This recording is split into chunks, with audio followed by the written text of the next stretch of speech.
Ya Allah, restui kami, perjuangan kami, dan berilah. DPRD Pati didesak massa dari Aliansi Masyarakat Pati Bersatu untuk menggunakan hak angket demi memakzulkan Sudewo dari jabatan Bupati Pati. Di tengah kericuhan yang terjadi di lokasi unjuk rasa, massa aliansi menggeruduk gedung DPRD Pati untuk menuntut Dewan segera membentuk panitia khusus, pansus, hak angket. DPRD Pati pun menggelar rapat paripurna dan telah membentuk panitia khusus untuk menolak kebijakan Sudewo yang dianggap melanggar hukum, sumpah janji jabatan, dan menimbulkan kegaduhan publik. Pembentukan pansus hak angket ini membuka peluang pengosongan Bupati Pati Sudewo. Ketua DPRD Pati, Ali Badrudin, menjelaskan bahwa masa pengunjuk rasa memang meminta pihaknya untuk menggelar rapat paripurna angket. Ali mengatakan, pansus ini beranggotakan 15 orang. Teman-teman kami Dengan warga Ketua Pati Tugu yang Bandar ditangkap oleh aparat. Wakil Ketua Jawa 5 orang lebih, Pak. dan Sekretaris Utama. Ayo, buktikan Ia bahwa berharap Dewan itu pansus pro ini rakyat. segera bekerja menyikapi kondisi yang terjadi di Pati saat Kalau ini. tanggapan kami dari DPRD tadi kan dari teman-teman pengunjuk rasa atau menyampaikan pendapat kan minta kita rapat paripurna. Ya kemudian pada hari ini juga kita ditunggu oleh masa tadi kita melakukan rapat paripurna yang dihadiri 42 orang dari 50 orang anggota DPRD ya. Kemudian tadi ya dalam rapat paripurna itu karena sesuai dengan tatip DPRD maupun PP nomor 12 tahun 2018 ya. Itu kalau kita mau merubah jadwal atau rapat yang ada di DPRD kan melalui rapat paripurna. Tadi kita dahulu telah perubahan jadwal rapat paripurna.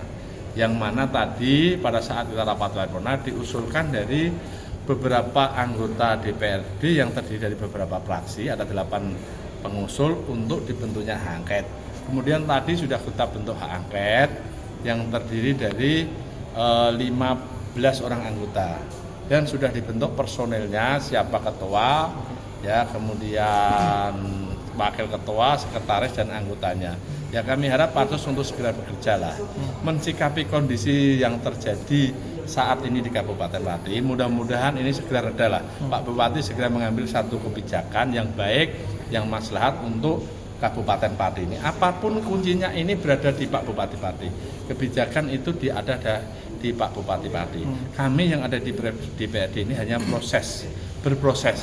Tentunya nanti yang menentukan juga dari pusat Mas ya. Kalau kebijakan yang diambil dalam waktu dekat untuk meredam masa situasi tentunya adalah dari Pak Bupati Pati. Oke, tapi terlepas dari mekanisme yang kemudian sedang dilakukan oleh DPRD bahwa tuntutan massa adalah meminta DPRD ini untuk melengsarkan Bupati.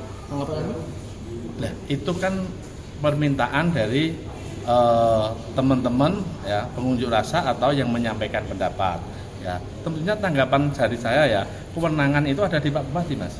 Dari Pak Bupati, apapun. Artinya Pak Bupati yang memang harus mengundurkan diri. Kalau soal mengundurkan diri itu kan kewenangan Pak Bupati, ya kan. Karena yang mempunyai hak itu Pak Bupati, Mas. Apa ada untuk pemaksulan Pak untuk dari DPR?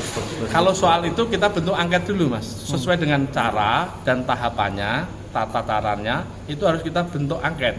Kalau soal pemajulan nanti kita bentuk angket, kemudian kita bentuk pansus, ya pansus bekerja sesuai dengan aturan, sesuai dengan regulasi yang ada, diberi waktu paling lambat 60 hari untuk bekerja. 60 hari untuk bekerja, paling lama lah itu lah. Mudah-mudahan tidak sampai 60 hari pansus sudah dapat menyimpulkan untuk dikirim kepada Mahkamah Agung, kemudian Mahkamah Agung kembali kepada DPRD, keputusannya kayak apa, itu nanti baru kita tunggu. Pak, mengenai desakan yang 6 hari itu, Pak, desakannya 6 hari harus selesai. Ya, tetap kita serahkan pada pansus, Mas. Ya, pansusnya nanti bekerja bagaimana. Mudah-mudahan pansus bekerja siang malam lah, mulai dilakukan pembahasan, mengundang tim ahli termasuk. Karena kita juga perlu mengundang tim ahli, Mas. Kita mengundang siapa yang menjadi korban, ya, kemudian mengundang saksi itu juga perlu. Ya, tidak serta-merta terus pansus bekerja rapat memutuskan, tidak bisa, Mas. Kita harus punya bukti-bukti apa yang dilakukan yang menjadi kebijakan Pak Bupati ini melanggar ya sumpah janji jabatan atau tidak, melanggar hukum atau tidak, itulah sebagai penentu nantinya. Ketua ya. pansusnya tadi siapa, Pak? Ketua pansusnya adalah Pak Teguh Bandang Waloyo, wakilnya Haji Joni Kurnianto, sekretarisnya adalah Ibu Muntama. Bahwa fungsi DPRD kan itu untuk mengawasi eksekutif, dalam hal ini adalah Bupati, dan rakyat menilai. DPR ini seperti apa, Pak? Ya, respon teman-teman anggota DPR saya pikir ini positif. mereka sudah mendengar dengan baik aspirasi rakyat, dan saya pikir mereka juga sudah paham satu-satu apa yang menjadi persoalan pelanggaran-pelanggaran hukum yang dilakukan oleh Pak Bupati. Nah, karena itu kita tunggu hak angketnya, sudah dibentuk pansus, kita mendesak agar segera, kan itu maksimal 60 hari dan bisa satu hari. Kita percayakan kepada Dewan dan kita kawal, rakyat akan mengawal. Berarti sampai 2 bulan ke depan ada upaya lain yang akan ditunggu atau Kita tidak tunggu 2 bulan, kan itu kan pansus itu kan waktunya maksimal 60 hari, harus sudah ada hasil. Kita dorong agar ini lebih cepat, lebih baik. Ya. Ada target khusus kira-kira dalam berapa hari begitu? Ya, kita minta paling lama seminggu lah. Paling lama seminggu. Ya. Karena data-datanya sudah ada semua.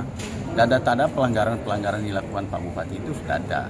Misalnya tadi ada pemindahan beberapa ASN yang dari eselon 2 langsung jadi staf, itu nggak boleh secara hukum, itu murni itu pelanggaran hukum. Terus juga yang disampaikan oleh BKN yang mengangkat direktur rumah sakit, ya, itu nggak boleh, kan sudah ada peringatan dan ini kan nyata. Jadi menurut saya teman-teman Dewan tidak perlu terlalu lama-lama karena faktanya bahan-bahannya sudah ada semua.